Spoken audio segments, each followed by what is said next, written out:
मग तू माझ्या डेअरीवर दूध घाल मग. हा असं का?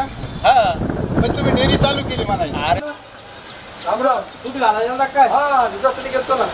ऐक, हा मी डेअरी चालू केली. हा कधीपासून? अरे 2-4 दिवस झालेत, पण मग नियम ऐक. बरं तू फक्त 10 दिवस दूध घालायचं. तुम्ही कामाला लागा तुम्ही. असं ना. काहीच हरकत नाही. तुम्ही कामाला लागा. तुमचं सँक्शन करून टाकले. मला आहे ना माझे कस्टमर मी जमा केले. सरांनी सांगितलं भाऊच्या तिकडे लाईट नाही, त्याची समस्या होती. नाही भाऊजी लागेल लाईटी लागेल बॅटरी किती वापरून त्यांना वाटलं. काय करायचं? दूध दूध वाढा. दूध वाढायला पैसे पैसे देतो मी तुम्हाला.